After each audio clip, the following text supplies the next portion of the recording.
Assalamualaikum warahmatullahi wabarakatuh. Jumpa lagi bersama saya Eri Satria Yudatama dalam materi Sosiologi Terasos. Sobat Teras di rumah tentunya dalam keadaan sehat semua di masa pandemi COVID-19 ini.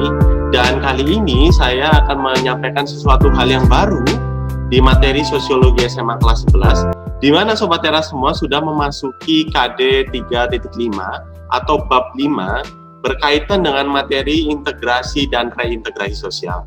Nah, perlu diketahui kalau sebelumnya Sobat Teras telah menyelesaikan materi konflik, materi KD 3.4, maka di penghujung semester 2 kelas 11 Sobat Teras di Sosiologi belajar materi mengenai integrasi dan reintegrasi sosial.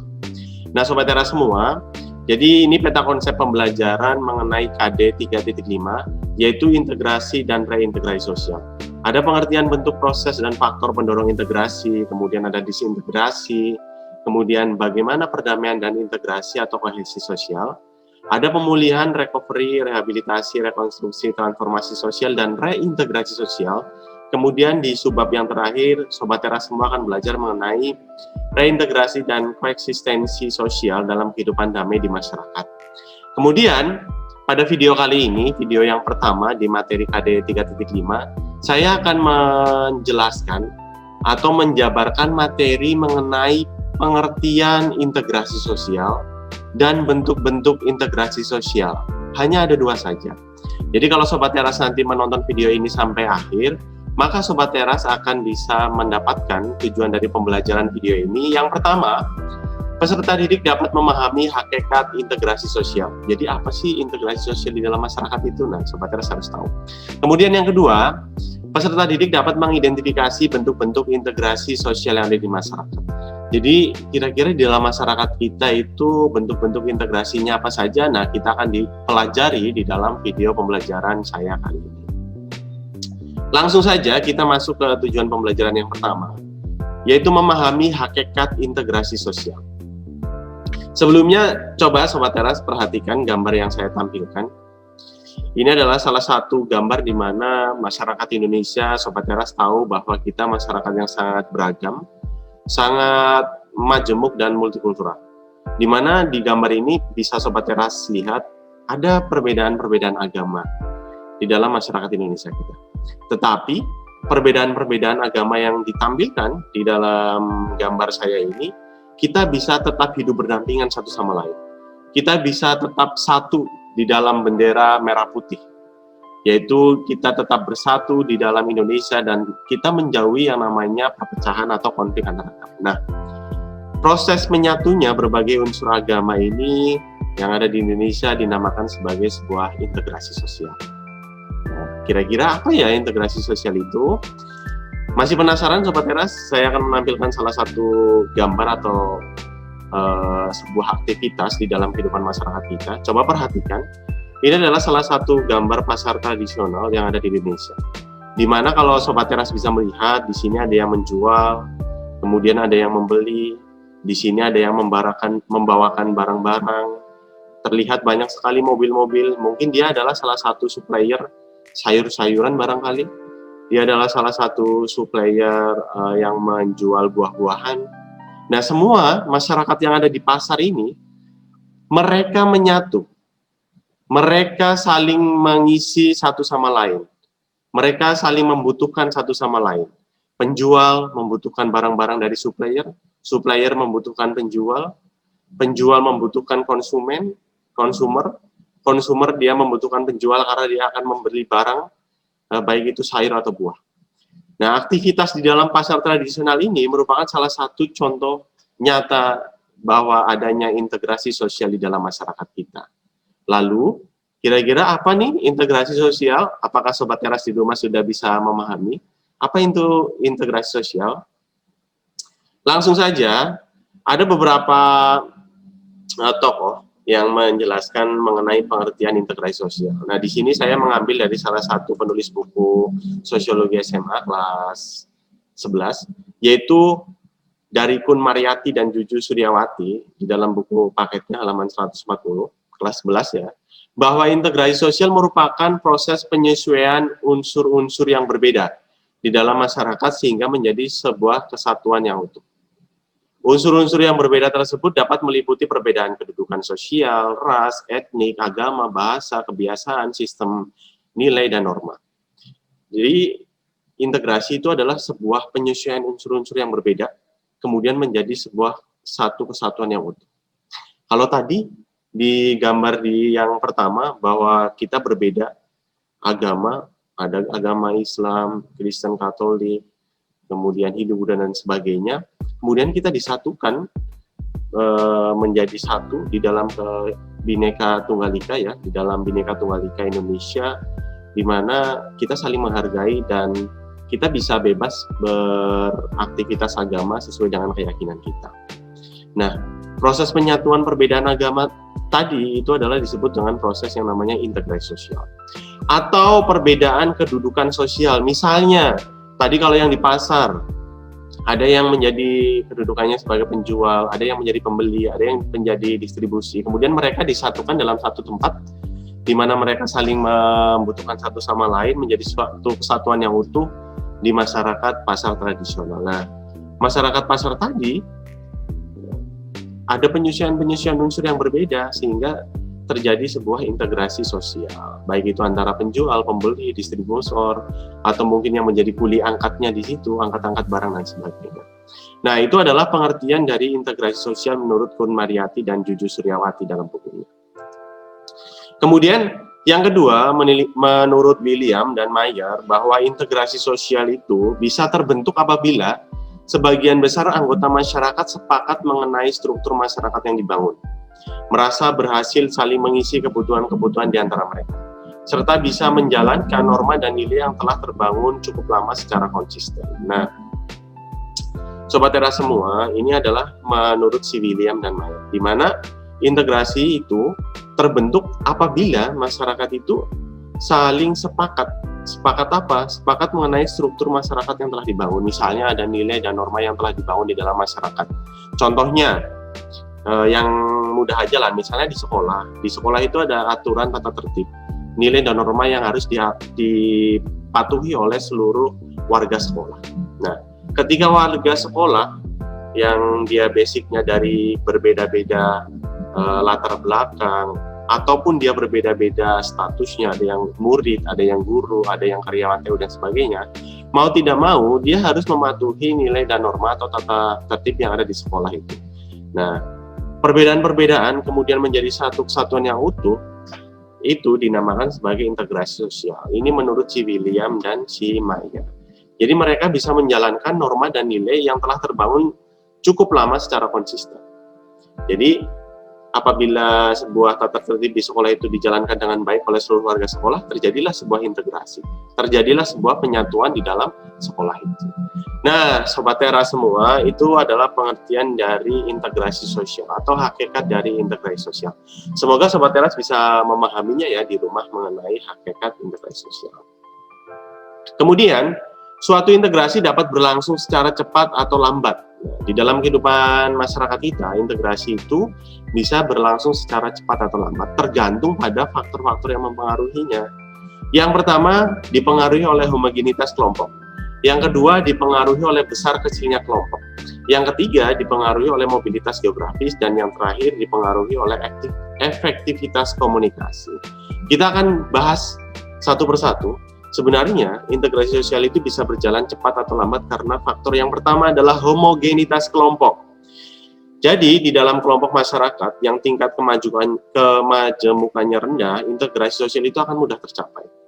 Namun, apabila kelompok tersebut sangat majemuk, maka integrasi akan tercapai dengan waktu yang cukup lama. Nah, Sobat Era semua.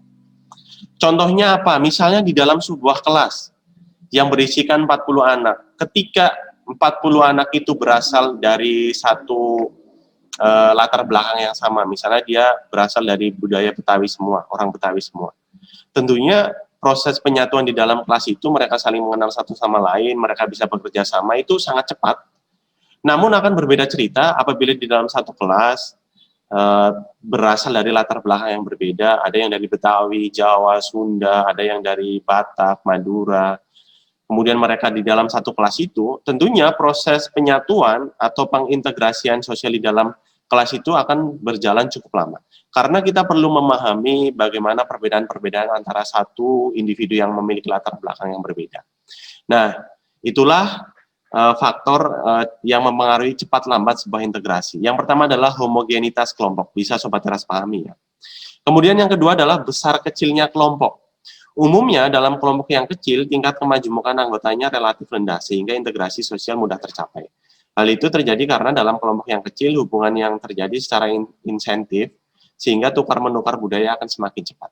Nah ini Sobat Teras, ini sangat sederhana sekali analoginya, bahwa di dalam kelompok yang kecil yang berjumlahnya 5 orang, tentunya proses penyatuan perbedaan itu akan lebih mudah. Karena apa? Kelompoknya kecil. Tetapi beda cerita apabila satu kelompok itu jumlahnya 1.000 orang atau 1.500 orang. Tentunya kita akan menyatukan perbedaan-perbedaan yang ada di kelompok itu, kita membutuhkan waktu yang sangat lama dibandingkan dengan satu kelompok yang jumlahnya hanya 5 orang saja. Jadi besar kecilnya kelompok bisa mempengaruhi cepat lambatnya sebuah integrasi sosial yang ada di masyarakat. Kemudian yang ketiga, mobilitas geografis. Sobat Teras, kenapa mobilitas geografis bisa mempengaruhi cepat lambat integrasi? Karena anggota yang baru datang tentu harus menyesuaikan dengan identitas masyarakat yang ditujunya. Semakin sering anggota masyarakat datang dan pergi, semakin sulit pula terjadi proses integrasi sosial. Contohnya di dalam kelas Anda, di dalam kelas Sobat Teras semua, ada 30 siswa. Kemudian ketika ada satu siswa atau sekelompok siswa yang datang, dia murid baru 3 anak misalnya, ketika datang ke situ dia harus beradaptasi dulu, menyesuaikan lingkungan yang ada di kelas itu, menyesuaikan perbedaan-perbedaan yang ada di kelas itu. Nah, apabila terjadi mobilitas geografis di kelas itu misalnya sering berpindah seminggu, setiap minggunya ada 5 siswa datang, ada 5 siswa yang keluar. Tentunya proses menyatukan perbedaan-perbedaan yang ada di kelas membutuhkan waktu yang lama. Karena apa? Karena silih berganti kedatangan anggota baru yang berbeda-beda latar belakangnya. Nah, makanya mobilitas geografis mempengaruhi cepat lambatnya sebuah integrasi. Kemudian yang keempat atau yang terakhir, yaitu efektivitas komunikasi, Sobat Teras semua. Intinya, semakin kita sering berkomunikasi antar satu anggota lain dengan anggota yang lainnya, tentunya akan terjalin sebuah pertukaran budaya secara informatif, pertukaran perbedaan secara informatif, sehingga terjalin sebuah integrasi sosial. Semakin efektif komunikasi, maka semakin cepat integrasi sosial. Tetapi apabila di dalam sebuah kelompok itu tidak terjalin sebuah komunikasi, maka integrasi sosialnya akan berjalan lambat. Contohnya di dalam kelas nih, misalnya Sobat Teras baru memasuki SMA, dibuatlah grup WhatsApp di kelas itu. Ketika tidak ada yang saling tegur sapa, tidak ada yang saling memperkenalkan diri satu sama lain, tentunya penyatuan sebuah kelas itu akan berjalan sangat lambat. Tetapi apabila ada efektivitas komunikasi, saling tegur sapa, memperkenalkan diri satu sama lain, menceritakan asal-muasalnya latar belakangnya, tentunya sebuah integrasi di kelas itu karena terjalin komunikasi yang baik akan berlangsung secara cepat. Analoginya seperti itu. Nah, Sobat Teras semua, itulah beberapa faktor yang mempengaruhi cepat lambat sebuah integrasi sosial yang ada di masyarakat. Jadi ada 4. Yang pertama, homogenitas kelompok. Yang kedua, tadi ada besar kecilnya kelompok, yang ketiga ada mobilitas geografis, dan yang keempat adalah efektivitas komunikasi. Hakikat integrasi sosial sudah Sobat Teras pahami semua, baik dari pengertian, kemudian yang mempengaruhi cepat lambatnya sebuah integrasi. Kemudian kita masuk ke tujuan video pembelajaran yang kedua, yaitu bentuk-bentuk integrasi sosial. Sobat Teras semua harus bisa mampu mengidentifikasi berbagai macam bentuk integrasi sosial yang ada di masyarakat. Ada 3 bentuk integrasi sosial. Yang pertama adalah integrasi normatif. Yang kedua adalah integrasi fungsional. Dan kemudian yang ketiga adalah integrasi koersif. Lalu apa saja pengertian dari ketiga integrasi sosial ini? Mari kita bahas satu persatu. Yang pertama, integrasi normatif. Dari asal katanya aja sudah normatif, berasalkan norma ya. Jadi integrasi normatif itu diartikan sebagai bentuk integrasi yang terjadi akibat adanya norma-norma yang berlaku di dalam masyarakat. Dalam hal ini, norma merupakan hal yang mampu mempersatukan masyarakat. Contohnya nih, bangsa Indonesia yang sangat multikultural, majemuk, berbeda baik itu agama, suku, ras, budaya, dan sebagainya, bisa menyatu menjadi satu kesatuan yang utuh di dalam Bhinneka Tunggal Ika, bahwa Bhinneka Tunggal Ika di dalamnya ada Pancasila yang menjadi norma pedoman kita, menjadi kesatuan negara kita. Perbedaan yang ada di Indonesia bisa bersatu nih dengan adanya norma Bhinneka Tunggal Ika itu. Itu contoh yang sangat makro ya, besar. Nah, kalau yang contoh simpel yang sederhana, orang mampu melakukan integrasi normatif, misalnya semua para warga sekolah sepakat bahwa pintu gerbang sekolah ditutup setengah 7 pagi kalau di Jakarta ya. Artinya, semua warga sekolah tidak boleh ada yang terlambat dan memasuki lebih dari setengah 7. Nah, kesepakatan itu dipatuhi oleh seluruh warga sekolah, baik itu guru, karyawan, siswa. Nah, ketika semuanya mematuhi peraturan yang ada di sekolah itu, terciptalah integrasi yang secara normatif, karena ada aturan yang mengatur bahwa di sekolah di DKI Jakarta tidak boleh terlambat melebihi setengah 7 pagi. Nah, itu adalah integrasi normatif. Bisa Sobat Teras pahami ya. Jadi pada intinya integrasi normatif itu karena adanya norma-norma yang berlaku di masyarakat, adanya pedoman dan aturan yang menjadi kesepakatan bersama. Kemudian ada integrasi fungsional yang kedua. Dari basic katanya aja, fungsi. Nah, integrasi fungsional itu terbentuk karena adanya fungsi-fungsi tertentu dalam masyarakat. Sebuah integrasi dapat terbentuk dengan mengedepankan fungsi dari masing-masing pihak yang ada dalam sebuah masyarakat. Contohnya tadi, saya sudah menampilkan mengenai integrasi masyarakat di dalam pasar tradisional atau di pasar modern pun juga bisa. Karena apa? Ada perbedaan status antara penjual, pembeli, distributor, kemudian ada mungkin yang menjadi kuli, angkat, dan sebagainya. Mereka tersatukan di dalam sebuah kesatuan utuh di dalam pasar. Setiap penjual menjalankan fungsinya sebagai penjual. Pembeli, ya fungsinya ya membeli barang-barang yang ada di pasar. Distributor, fungsinya apa? Dia menyetok barang supaya tidak kehabisan. Misalnya di situ ada kuli angkutnya, dia membantu para penjual atau pembeli atau distributor membawa barang-barang dari satu tempat ke tempat lain. Nah, itu namanya integrasi fungsional, karena ada fungsi-fungsi masyarakat tertentu yang kemudian mereka saling membutuhkan satu sama lain, dan terjadilah sebuah proses integrasi atau penyatuan di dalam masyarakat kita. Mudah dipahami ya Sobat Teras semua, integrasi fungsional. Kemudian yang terakhir, ada namanya integrasi koersif. Mungkin Sobat Teras kelas 11 sudah tidak asing lagi dengan kata koersif, di mana bentuk integrasi koersif itu berdasarkan kekuasaan yang dimiliki penguasa. Dalam hal ini, penguasa menerapkan cara-cara yang bersifat kekerasan. Example nih, contohnya apa? Perusuh yang mengaco berhenti karena polisi menembakkan gas air mata. Misalnya ada sebuah perusuh di suatu lokasi, mereka sangat chaos ya, mereka sangat membuat masyarakat resah karena membuat kekacauan gitu. Nah, polisi perlu mengkondisikan masyarakatnya supaya tidak kacau lagi, supaya damai menyatu lagi, akhirnya dia menggunakan kekerasan. Caranya dengan menembakkan gas air mata. Atau misalnya terjadi tawuran antar pelajar nih, dua kubu sekolah yang melakukan tawuran, kan mereka pecah nih. Mereka saling menyerang satu sama lain. Kemudian polisi membubarkan tawuran itu, menembakkan gas air mata, kemudian akhirnya tawuran berakhir. Kemudian polisi melanjutkan dengan tindakan untuk mendamaikan kedua belah sekolah. Nah, itu adalah salah satu bentuk integrasi koersif. Karena apa? Sifatnya itu ingin menyatukan tetapi menggunakan yang namanya kekerasan. Nah, ini adalah bentuk integrasi yang ketiga. Sobat Teras semua yang ada di rumah bisa dipahami bahwa integrasi sosial yang saya jelaskan ini dari buku paket sosiologi karya Pun Mariati dan Juju, ada 3 bentuk integrasi sosial. Yang pertama tadi integrasi normatif berdasarkan norma-norma yang ada di dalam masyarakat. Yang kedua ada integrasi fungsional, di mana sebuah penyatuan di dalam masyarakat terjadi karena adanya fungsi-fungsi yang dijalankan. Kemudian integrasi koersif yang ketiga, bahwa sebuah penyatuan di dalam kehidupan masyarakat ini terbentuk dengan adanya paksaan yang biasanya sifatnya bersifat kekerasan. Contohnya kekacauan atau kerusuhan yang ditertibkan oleh polisi supaya tidak rusuh lagi, tidak pecah lagi dengan menembakkan gas air mata.